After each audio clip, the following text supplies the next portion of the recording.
Now let's turn our attention to our expert advice segment, where I spent some time earlier in the day with Dr. Anwar Wood from the Technical University of Mombasa for some expert advice on how to set up a business.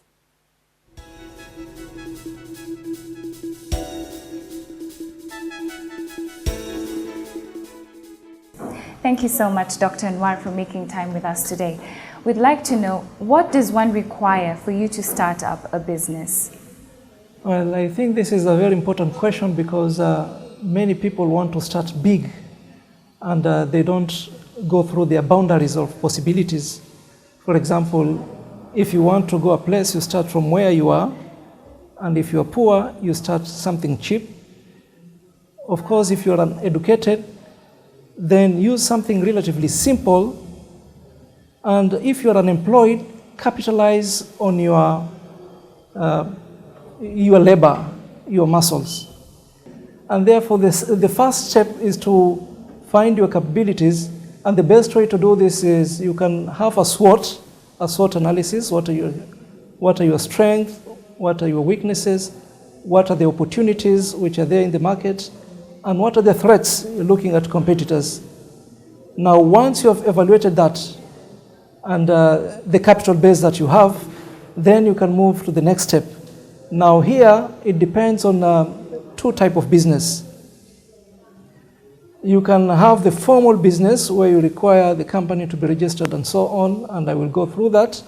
But also the easiest, which is Jua Kali type. Now for Jua Kali type, I have devised a software, of course, and is a decision-making software here, where I ask you about 21 questions. What is your capital base? Where do you want to start a business? What time available you have? And so on. And these questions, what are your personality type? How much time can you commit? How do you wish to do most of your work, part-time or full-time, and so on. And this is freely available, businessselection.com. It maps you according to the business that suits your profile or your character. Then once you have identified, you move to the next step. The next step now, you do the typical analysis, the strategic planning, vision and mission of the company, the sales management, the financial management. If you follow that, the chances of failure are very slim. Why do some businesses fail immediately after takeoff? When you are an entrepreneur, you are investing, you must have a lot of courage, and you must have some basic elements, because look at all the people who have succeeded. They did not succeed just at one go. It was a series of trial. If you embrace the following: one, envision. So you have a vision, where do you want to? In other words, you're visionary. Two, negotiator, because it is all about persuasive selling skills and marketing. If you're not able to convince other people that your product is best, you're not able to do effective marketing, then chances that it will fail are high. You need to have a network. Look at the people who have succeeded, people who have done similar business. Go and talk to them. Look at your potential customers. And you build that network. And in fact, good entrepreneurs, they spend significant part of their time trying to network. Elsewhere, garages and motor repair yards in Mombasa have been urged to join the Kenya Motor Repair Association to help weed out quacks that have been defrauding insurance firms and vehicle owners. Speaking during a stakeholders forum in Mombasa, the Kenya Motor Repair Association chairman, Engineer Bernard Ngore, said it was necessary for all auto repair shops to come under one umbrella to address several complaints that have been raised by insurance firms and clients over the years of poor workmanship and service by some garages. Our aim is to professionalize the industry of motor vehicle repairs. so that we are able to do work which is of quality work and up to standard. So for us to achieve that, for us to be able to professionalize the industry, we have come up with things like a code of conduct. We have a very strict code of conduct which we ask members, or which we enforce to members to make sure they follow. Also, we have a service charter where members commit themselves to serving the customer to the best ability and the best quality. And through that also, when we recruit members, we visit their premises, we assess them according to we assess their infrastructure, the equipment, their tools, and also the personnel, the qualifications of personnel. So based on that, we grade the members. Ngore also revealed that camera inspectors have been able to traverse the country to ascertain that garages and motor yards are up to speed and conduct in how they carry out their daily operations and repairs. There were a lot of challenges before camera came into force, because then repairers, there were no rules, there were no guidelines, there was nothing. It was like the rule of the jungle. So people could open garages, and by then we used to have a lot of fraud, whereby crooks who used to open garages and defraud, especially the insurance industry. They used to open garages where they exaggerate accidents, the damages on the vehicle, others even vandalize vehicles. But now, since the association came into place, where most of the insurance companies, they are requiring that anybody to work for them must be a member of CAMRA. Because once you become a member of CAMRA, we have what is called a peer review, because we know each other. It's like in Nyumba Kumi initiative. If one garage is here and another one is there, another one is there, we know what one another is doing. So if one is involved in malpractice, definitely we will smoke him out. And because of that, we have winded a lot of quacks out of business. Jaffery Motors garage owner Amin Lader said that he has been at the forefront of urging garage owners in the region to join the association that will help to secure even more business due to recognition by insurance firms. I have tried to get Mombasa garages into the association. The benefits of being a member of the association is that once you are a member of an association, you are recognized by a lot of bodies, government bodies, NGOs, big organizations who don't want to deal with somebody who they do not know. But when they know that you are associated with a national body like CAMRA, it's easier for you to do business or trade with them. CAMRA imekuwa ikileta some new technologies, naweza sema hivyo, ama imekuwa ikileta some new information ambazo zinakuja zinazidi kututia moyo na zinazidi kutuletea manufaa katika mazingira, jinsi ya kufanya kazi kwa vizuri. Na kwa upande mwingine pia CAMRA imekuwa ikitueleza ama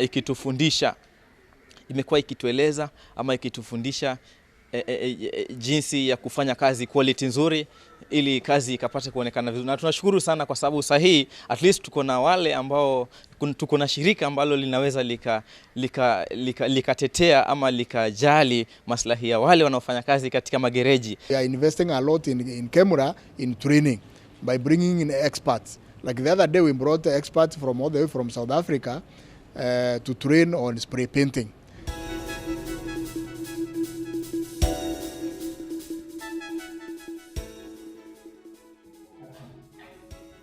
Paul Akwabi is a student at the Technical University of Mombasa, and he's right here with us to talk to us about the Digital Visitors Book.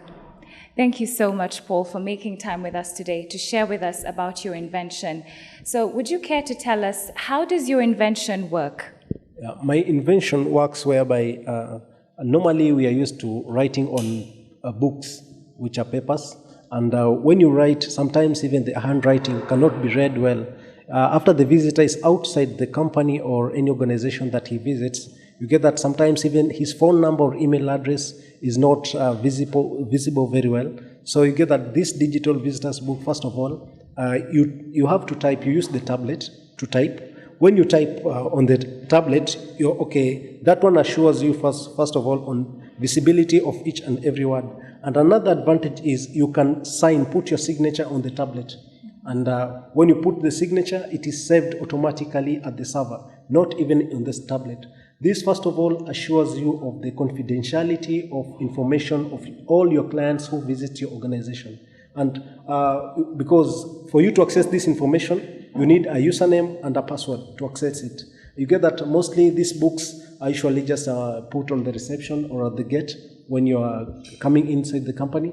And this information is very sensitive, yet it's just put outside there. Then when you want to advertise to people, sometimes you have to type this information. And if maybe there are clients who have been visiting you for the past 2 years, we cannot get these books that these clients have been coming in and going out. So it's very cumbersome. You get that with this digital visitors book, all the information is stored on the database, and immediately the client signs and sends on the database.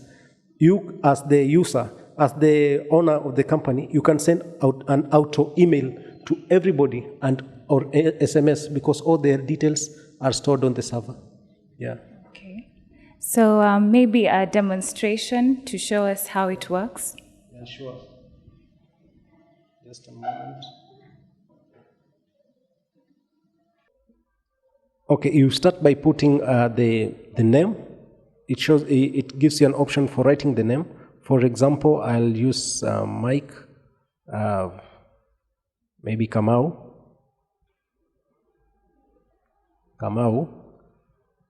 Then you go to next. On the phone number, it gives you the option for just numbers, maybe 0723 7577 12. Then on the email address, it also gives you the option for @sign-and.com. So you don't need to type all of them. So it makes your work even more easy. And when you're putting any comment, you just write, for example, let's say, great, if you're a visitor. Remember, it can be used for time in and time out for also the clients, the employees of a company. And also here you can put a signature on the tablet. And after putting the signature, you can also submit these details. When you submit these details, automatically, like right now, they're not in the tablets, they've already been saved on the server. So Paul, would like you to tell us, what are some of your business aspirations in future with the software? Okay, with the software, first of all, I have a registered company, Zoom IT Limited, that we're working together with my friend Cliff Motuka. And you get that our dream, our hope is to digitize not only just Kenya, but all over Africa. And we have started by digitizing our normal, just local books by this, like the digital visitors book, of which I'm looking forward. People like Uhuru Kenyatta should be signing this. Already, I think I can appreciate so much, like the governor of Mombasa, Honorable Hassan Joho, has already signed. Bob Kolimo of Safaricom also signed the booklet, and all of them have given me references, and I'm doing still follow-ups and implementing on different other organizations. So I'm looking forward for this innovation to be part and parcel of our lives and our livelihood, and also to change other people's livelihoods. Well, it is fitting to end our show with a story on how agriculture has been used to uplift standards of our communities along the coast. Farmers in Tait continue to enjoy high farm income courtesy of the National Agriculture and Livestock Extension Program (NALEP). Residents in the region have seen their livelihoods threatened in the past by low farm incomes, high poverty levels and lack of water. But all these challenges are now behind the area farmers through the intervention mechanism by NALEP. To help area residents continue to farm their land, earn good incomes and feed their families, NALEP has formed focal area development committees in a bid to find solutions to the specific problems faced by farmers in a given locality. Mr. Mwadime Mwalakuku, chairman of the Mbakitiki Self-Help Group in Weruga location, says NALEP projects in the region have strongly impacted on farmers and the local community in general. Mr. Mwaluku says Mbakitiki members now grow French beans, where most of the crop is virtually exported to Europe.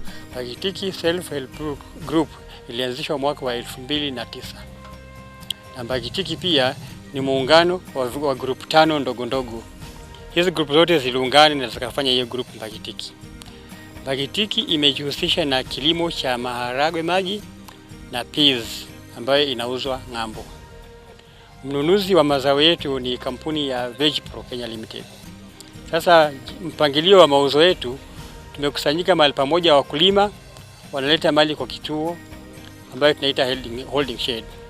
Alafu kampuni inakuja kuchukua mali kutoka kwa holding shed, mali kama Mbakitiki. Alafu kwa upande wa malipo, huyu mnunuzi waga anatulipa through our accounts ambazo ziko Teachers Sacco. Mpango huu wa malipo waga unafanyika baada ya kila wiki mbili. Kwa hivyo baada ya wiki mbili kampuni inatuletea statement ya malipo. Alafu kila mkulima akiona statement jinsi pesa zake zimeingia kwa account, anaenda anatoa, na tumepata fursa pia ya kusave katika individual accounts. Pia hii kampuni ya VegPro waga tuna sign contracts na yeye kompandi, kila mwaka tuna renew contracts. Haya, tukirudi nyuma, Wizara ya Kilimo shirikiana na NALEP ndio walisaidia kutuletea huyu mnunuzi VegPro. Kwa hivyo waga tunapata elimu kupitia NALEP, ABD na MESP. Elimu tulizopata ni jinsi ya kukuza hii maharagwe, kupiga madawa na wakati wa kuvuna na kuipack katika crates ready kwenda Mombasa kwa kampuni ya VegPro. Pia tumepata elimu through NALEP, ABD na MESP. Tumepata elimu ya Global Gap na imetuwezesha tukakaguliwa, na mwezi wa 6 tulipata cheti chetu cha Global Gap. Kwa hiyo sasa tuko na raha, tunajivunia, maana tunaweza kuuza mazao yetu popote duniani. Pia wakulima wako na ujasiri, maana wanakuza mazao ya juu ambayo ni export. Na tangu utotoni wetu tulikuwa tunauza mazao yetu hapa locally. Lakini tangu huu mradi uanze, naishukuru Wizara ya Kilimo, NALEP, ABD na MESP kwa kutafutia soko ambayo iko stable. The prices are stable from January to December. Na tunazirenew kila mwaka, bei ikienda juu. He said the small farmers who used to grow other vegetables before embracing French beans used to face the challenges of over-exploitation by traders and middlemen who took advantage of their lack of access to ready markets. Kwa hivyo tulikuwa tunauza lakini kwa hasara. Saa nyingine mazao mengi yalikuwa yanaharibikia shambani, maana hakuna mnunuzi kitambo. Na tulikuwa hatujajiunga group. Kila mtu alikuwa analima kivyake. Sasa unakuta maana hatuna muungano. Unakuta wakati msimu mmoja pengine kabeji wakulima wengi wamelima kabeji. The price will go naenda chini, unakuta mazao mengi yanaharibika. Ama wakati mwingine wengi wanalima nyanya. Sasa inakuwa haina soko. Lakini kuna stable market ya hii produce. Na hata tukikuza mazao kiasi gani, tuna guarantee mazao itaenda. He said with the enhanced income, some members of the group, after receiving intense training from NALEP and other development partners, have embraced cattle keeping and chicken rearing to alleviate poverty and enhance food security. Wakulima wote ambao wanajihusisha na hii kilimo, maisha yao yamebadilika, manake kila mtu anajiingizia pesa. Vile tulikuwa tunapanda pengine kilo moja, wakulima wamepanua kilimo chao, pesa inaingia, watoto wanasoma vizuri, wengine hata wameingiza stima nyumbani, wengine walikuwa na ng'ombe ambao ni crosses, sasa hivi wana ng'ombe wa grade. Kwa hivyo at least maisha imebadilika na inazidi kwenda juu, maana kila mkulima anazidi kupanua kilimo chake. Kwa hivyo mimi lango ni kushukuru hawa watu wa NALEP na Ministry of Agriculture kwa sababu ya mpango huu. Na vile shambani kwangu naendelea na hii kilimo kwa sababu tangu nianze hii naona kuna tofauti nyingi sana, hata wakulima wengi wameimprove kwa sababu kulingana na zamani tulikuwa tunateka maji hata na buckets, lakini sasa kupitia kwa ABD MESP tumeaccess loans kule sako kwa sababu yao, na hata tuko na mashini na generators, tuko na water pumps, tuko na money makers, hata tumeshafanywa demonstration ya drip na ABT kupitia kwa hizi idara ya NALEP. Leo nimevuna, sasa hivi nimevuna kreti 4 tayari zimejaa. Sasa ndio ninaelekea kreti ya 5. Na kwa kweli kilimo hiki kimenitoa mbali sana. Kilimo hiki kimeniwezesha hata sasa na ng'ombe za grade, watoto wangu wamepata elimu poa, nyumba yangu sasa nimeingiza stima. Well, that brings us to the end of our show tonight. Please join us again for another episode next week at the same time, and do not hesitate to contact us with suggestions or if you wish to participate in the show. Until next time, I am Sylvia Lowana.